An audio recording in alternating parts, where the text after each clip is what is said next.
2019 के लोकसभा चुनाव में पीएम नरेंद्र मोदी के नेतृत्व में भारतीय जनता पार्टी ने बहुत शानदार जीत दर्ज की थी, लेकिन दूसरी तरफ राहुल गांधी के नेतृत्व में कांग्रेस पार्टी एक बार फिर से ऐतिहासिक हार झेलने को मजबूर हुई थी। अब इस हार को रविवार को मुंबई के शिवाजी स्टेडियम में हुई विपक्ष की रैली से जोड़कर देखें तो एक फैक्टर ये दिखाता है, एक की फैक्टर ये है कि वो वंचित बहुजन आघाड़ी यानी कि वीबीए प्रकाश आंबेडकर का एक बड़ा फैक्टर है।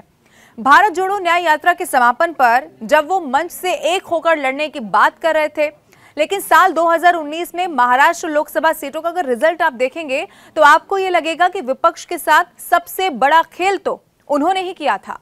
महाराष्ट्र राजनीतिक रूप से देश का दूसरा सबसे बड़ा सूबा है, यानी कि यहाँ लोकसभा की 48 सीटें हैं, लेकिन इस राज्य में कांग्रेस एनसीपी गठबंधन को 2019 में प्रकाश आंबेडकर ने बहुत भारी चोट पहुंचाई थी।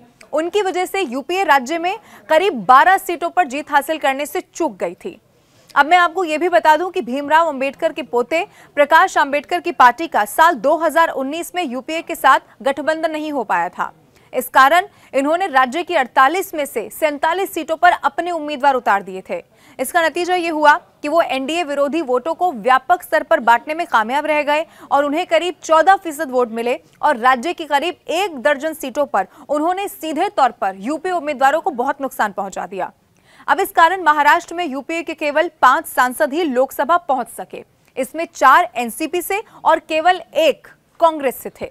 अब कौन सी सीटों पर खेल बिगड़ा ये मैं आपको बताती हूँ। राज्य की अमरावती, बुल्ढाना, चंद्रपुर, गढ़चिरौली, चिमूर, इसके अलावा मैं आपको बता दूं माढ़ा, नांदेड़, परभड़ी, सांगली, सोलापुर और यावतमल, वशीम ऐसी सीटें थी जहां वीबीए को अच्छे खासे वोट मिले और इन सीटों पर वीबीए को वोट मिले अगर यूपीए के उम्मीदवार को मिले वोट में जोड़ दिया जाए तो एनडीए उम्मीदवार की यहां पर हार हो सकती थी, यानी कि रिजल्ट हो सकता था कुछ और सामने आते। दरअसल प्रकाश आंबेडकर ने हैदराबाद के सांसद असदुद्दीन ओवैसी की जो पार्टी है एआईएमआईएम के साथ मिलकर वंचित बहुजन आघाड़ी यानी कि वीबीए बनाया था। अब इनके पास दलित और मुस्लिम समुदाय का ठीक ठाक वोट था।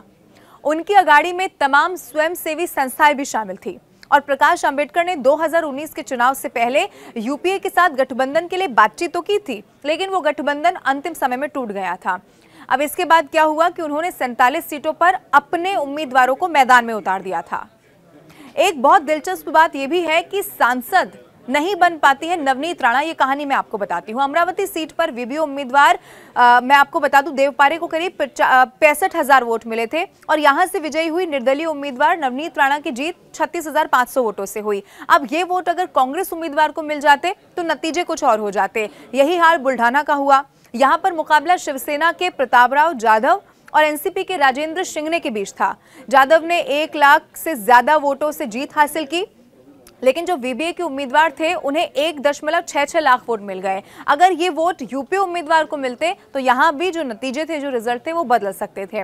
अब गढ़चिरौली चिमूर की बात करें तो यहाँ वीबीए के उम्मीदवार रमेश कुमार थे जिनको 1.11 लाख वोट मिले थे, जबकि भाजपा के अशोक नेते ने केवल 77,000 वोटों से जीत हासिल कर ली थी।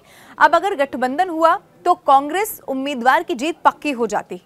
यही हाल जो बाकी सीटें हैं जिनमें प्रभानी, सांगली शामिल रही, सोलापुर, ऐसी कई सारी सीटें थी जहां पर विजयी उम्मीदवारों को जीतने जो वोट मिले थे उससे कहीं ज्यादा वोट वीबीए उम्मीदवार को यहां पर मिल गए थे। इसीलिए कहा जा रहा है कि अगर गठबंधन हो गया होता तो ये जो इन तमाम सीटें जो एक एक करके हमने आपको बताई हैं, यहां पर जो समीकरण थे राजनीतिक वो बदल सकते थे, यानी कि जो इतनी बड़ी चोट पहुंचाई गई थी वो हो सकता था कि नतीजे बदल जाते और मजबूत स्थिति में ये पार्टी यहां पर दिखाई दे सकती थी।